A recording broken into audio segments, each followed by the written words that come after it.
guys, it's Emma. Welcome back to my channel. Today I want to talk to you guys about what gave me the travel bug. There are a lot of channels out there that really specialize in traveling tips and tricks, and you always see these people have these great amounts of wanderlust, but it's like, what really caused these people to get to where they are today or to have that desire to go out and explore the world? I'm not on that same level as a lot of people. However, I also have that travel bug that makes me want to just get on a plane and jet away and go around and see the world. But I want to tell you guys my unique story as to what caused mine. So my freshman year of high school, I found out about this organization called Rotary International. If you've never heard of them, I highly recommend looking it up. I will link them in the description below.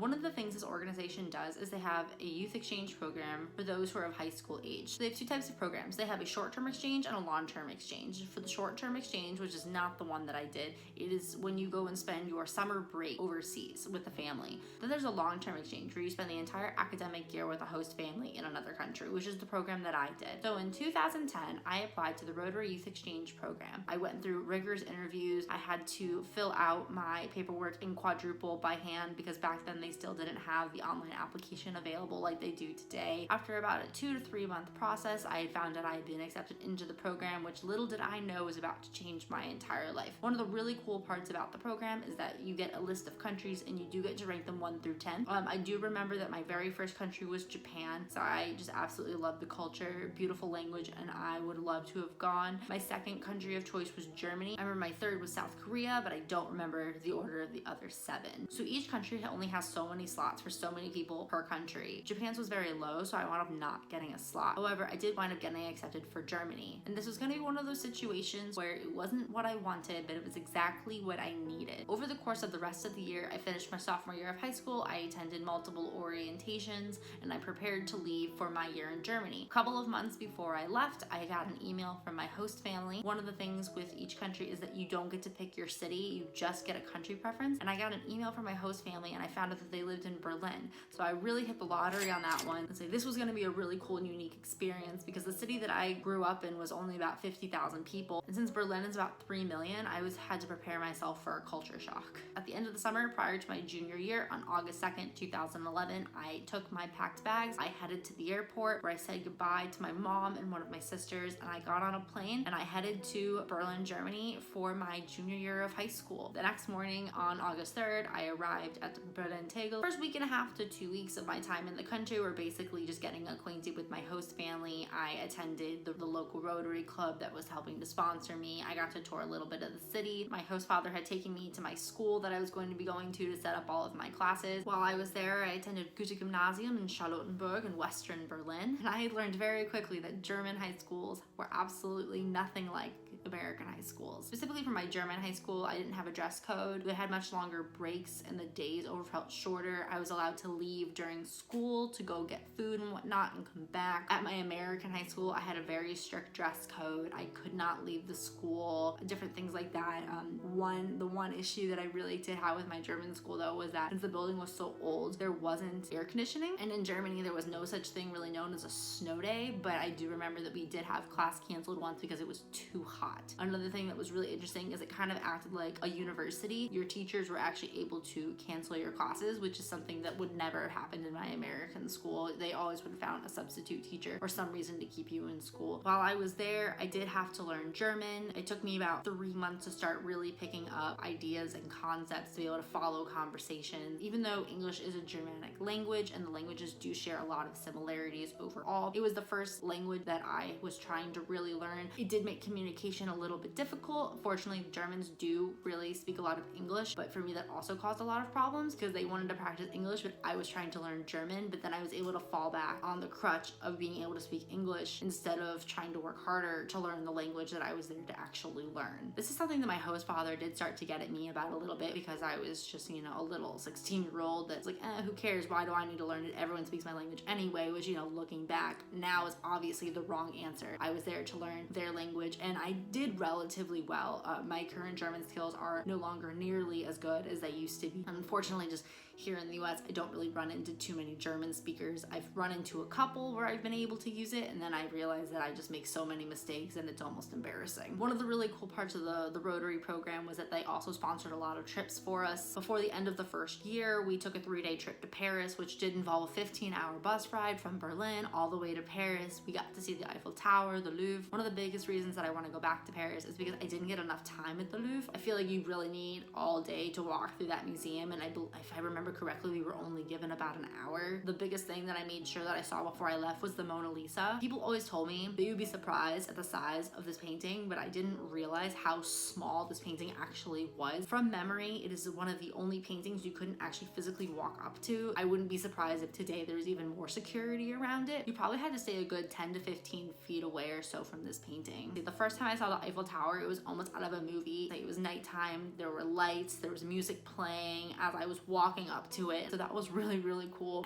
The one thing that I do to this day that I continue to kick myself for is that I didn't pay the money to actually go up the tower, and I wish I had. At the time, it wasn't very expensive. I think it was maybe like €7. And I was like, no, I'm gonna save the money. And fortunately, over time, that is something that I have a skill that I've been better to develop. It's just the fact that these are experiences. You can always make more money, but you're here now and you need to be here and have these experiences, because who knows when you're gonna be able to go back. I have not been back to France since 2011. The other really cool trip that Rotary put on for us was a Euro tour. It was 3 weeks. Unfortunately, it didn't go to as many places as it made it sound. When we went to Austria, we got to go to Vienna and Innsbruck. The Czech Republic, we got to go to Prague, which I loved Prague. Prague was absolutely beautiful. Highly recommend. One of the biggest things that I remember though was walking by this really creepy marionette store, which is something that I feel like is just burned in the back of my mind. But overall, great beer, great food. Definitely recommend going if you have an opportunity. We also got to go to Italy, where we went to Venice and Rome. We did take a boat over to Old Venice, and I got to ride a gondola in the canal. One of the things I would highly recommend is don't get gondolas at the very beginning of the city. That's where they're the most expensive. You want to find them in those smaller areas, because then that's where they're usually going to knock off 20 or 30 euros, and sometimes you can haggle with them as well. But the ones at the very entrance are going to be the most expensive. That's where they're going to be 100, 120 euros. And if you have people that you can split it with, it makes it significantly more affordable. But it is really an experience that I would highly recommend doing if you're going to be there, because it's really beautiful riding through the Grand Canal and just getting to see everything. It'll probably even be more beautiful now that the water's been clearing up. I mean, there's even been sightings of dolphins back in the Grand Canal, which would be amazing to see. We also went back to Germany, where we got to spend some time in Munich. We got to go to the BMW showroom, and then we also got to go to Nesselwang, where we got to see Neuschwanstein. So that's the castle that Cinderella's castle is based off of. One of my favorite parts of living in Germany was the Weihnachtsmarkt, which are the Christmas markets. They set up all these different booths, and you can have Glühwein, which is like a warm or hot spiced wine. You can have Apfelknödel, which is just like this beautiful dough with apples. Oh, it's absolutely delicious when it's nice and cold outside. You can just see all the different beautiful things. That'll probably be one of my favorite memories, is going through the Christmas markets. What really made this experience so amazing is I got to meet so many people from around the world, and I now know people on every single continent except Antarctica. It's so wonderful being able to keep up with all of their lives. So many people I did my exchange with are now married and have kids, and seeing the amazing things that they're doing. It's just phenomenal to see where we were as these little 16 and 17 and 18-year-olds, and now we're all in our mid-20s actually being adults and living our lives. And it's just amazing to see how much things have changed. It's also kind of scary though at the same time. I have been able to see a few people since then, but it has been pretty scarce. A lot of us have gone our own ways, and it's just very difficult sometimes to get on a plane and go to other places when we have jobs and other obligations. We were supposed to have a 5-year reunion. It wound up not really working out. I did personally fly back 5 years later, and I got to see my host family and some old friends from school, which was amazing. I just spent the first 4 days in Denmark visiting a friend of mine, and then I spent 6 days with my host family in Berlin. I actually got to stay in my old room, so it was very nostalgic. After those 6 days, my German started to re-click, and I was having much better conversations, and things were making sense again, and everything was nice and fluid. And unfortunately, once I hit that point, it was actually the time that I had to fly back to the US, and this just broke my heart. When I said goodbye to my host parents that second time around, it felt like I was leaving all over again. And those two were absolutely like my second set of parents. I send them a Christmas card every single year. They mean the world to me, and had it not be for them, all the people that I met, I don't know where I would even be today. That experience was so powerful, and what really sucked is that was such an amazing year, that completing my senior year of high school at an American institution, I felt like a prisoner. I don't know if I would actually have changed anything, because had I not gone when I did, met the people that I did, I would have had a completely different experience. And it was all of those experiences that I had that helped turn me into the person that I am today. The one who has made me want to save money every single paycheck so that I can build that fund so that when I want to go on vacation, I want to take my trips. It's not something that I have to limit myself to, because I've just made it such a priority in my life, because I believe going out and seeing the world is so truly important. And I realize that not everyone can do it and that it really can be a luxury, but there are also so many ways that you can go out and have those experiences, and they don't have to be super expensive. I have a lot of people I know ask me, like, how do I travel so frequently? But the thing is, like, I'm not taking these really huge luxurious vacations. I'm doing everything pretty penny pinch, but I'm always saving for it. I'm always planning ahead so that when I want to do it, the money is there. Everyone that I met made a huge impact on my life. The fact that I got to meet all of these amazing people from so many different places, I got to learn about so many new cultures, I got to pick up in new words and all new kinds of languages.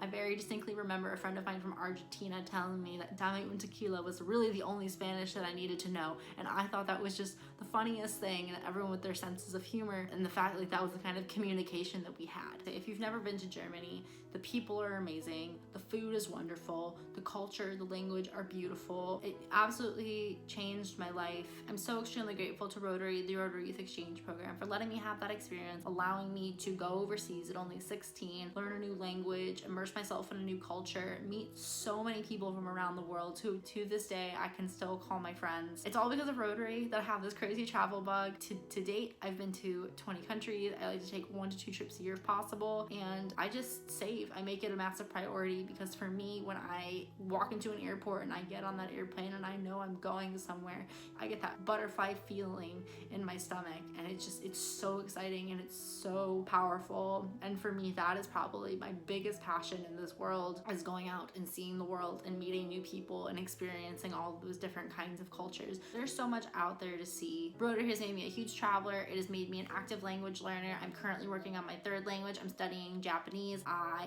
believe the world is so much smaller than we truly think it is. Once we start to interact with each other, speak each other's languages, communicate, and really connect with one another, it is amazing how truly tiny and how similar we really are. So basically, my junior year of high school, I spent overseas, and it was the most amazing year of my life. I got to see so many places, meet so many people. I'm so extremely grateful for every single experience that I had, all the people I got to meet, all the different foods I got to try, places I got to go. That is what really caused my travel bug. Thanks so much for listening, guys. For those of you who are also foreign exchange students, if you went with a different program, or if this is something you thought about, or you know someone who did it, or if you had foreign exchange students in your high school that you interacted with, what were your experiences? Go ahead and tell me in the comments below. I would love to hear about them. Please go ahead and like, comment, subscribe, hit that bell for notifications so that you don't miss any of my videos, and I'll see you guys next time.